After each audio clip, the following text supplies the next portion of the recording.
Alors, quelques petits rappels à propos de la fête de Shavuot. En premier, Eruv Tafshilin, obligatoire aujourd'hui, dans l'après-midi. On prendra une personne de par famille, maître de la famille, et prendra une challah avec un morceau de poisson bouilli, ou un morceau de poulet bouilli, ou un œuf dur, et dire la prière qui vient avec, de manière que ceci nous permettra demain de préparer les plats qu'on a besoin pour Shabbat. Parce que sans cela, on n'a pas le droit de préparer quoi que ce soit du premier jour de la fête au lendemain. Étant donné que c'est Shabbat, on n'a pas le choix, il faut préparer. Donc nous avons ce Eruv Tafshilin. D'ailleurs, je vais bientôt poster le texte qui vient avec. En parlant de cuisiner pour Shabbat. Yom Tov, on a le droit de cuisiner, mais seulement sur un feu qui est déjà brûlant.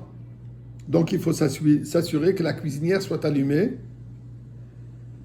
Ou alors, si nous avons cuisinière à gaz, on a le droit d'allumer d'une flamme qui existe déjà, de la veilleuse par exemple.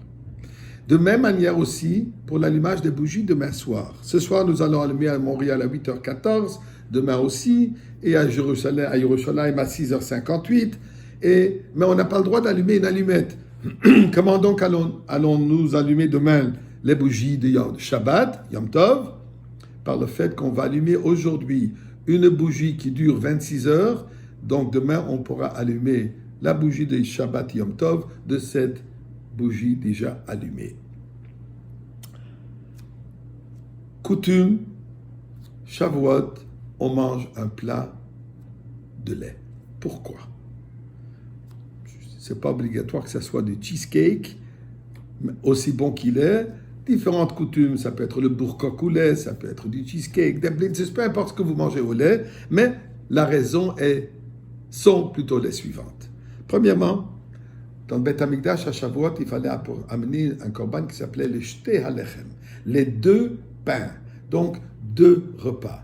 Pour signaler ces deux repas, un repas de lait, un repas de viande, mais à s'assurer que demain, quand on mange ce repas, la séparation nécessaire entre le laitage et la viande, différentes coutumes, jusqu'à 1 heure d'attente. Entre donc avoir consommé le laitage et quand on va consommer la viande quelle telle. On peut manger les poissons au milieu, mais il faut carrément que ça soit séparé aussi. Ne pas oublier de faire la bracha achona, puisqu'on ne peut pas manger dans le même repas du laitage et de la viande.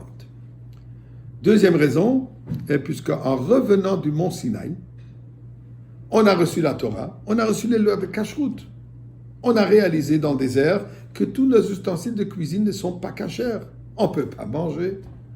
La seule chose qui pouvait consommer facilement, un peu du laitage. Donc pour commémorer cette réalisation que depuis lors, nous mangeons que du kasher, pour cela, à Shavuot, on mange ce laitage. La Torah, elle est comparée au chalav. D'ailleurs, le mot chalav, lait, consiste de 3 lettres, chet, lamed, bet. La valeur numérique, 40, correspond aux 40 jours que Moshe Rabbeinu est monté au ciel 3 fois pour recevoir la Torah. Donc, chalav, Torah. Mais il y a quelque chose de beaucoup plus profond que cela. Dans la Kabbalah, on explique la chose suivante. L'origine du lait, c'est le sang.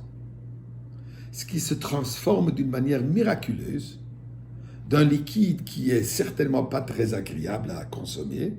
D'ailleurs, dans la Torah, c'est interdit de consommer du sang, et qui est transformé en une boisson douce, nourrissante. Le bébé se nourrit de ce lait. Ce lait qui d'origine est un liquide agressif et qui devient un liquide passif. Sorti d'Égypte, sorti de cette agressivité d'Égypte, cette agressivité égyptienne, cette agressivité de l'exil, on est sorti grâce au sang qu'on a mis sur les portes de chaque maison pour être sauvé de la plaie des premiers-nés.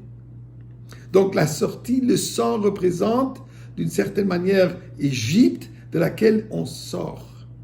Avec 49 jours de préparation pour Shavuot, on transforme ce sang, on transforme cette agressivité, ce liquide désagréable, en quelque chose de doux, une douceur, le lait.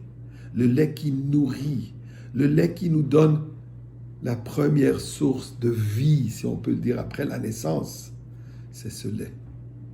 Donc nous disons à Shavuot, nous avons transformé l'agressivité, l'exil, en Matan Torah. Matan Torah qui est le début de la Géoula finale.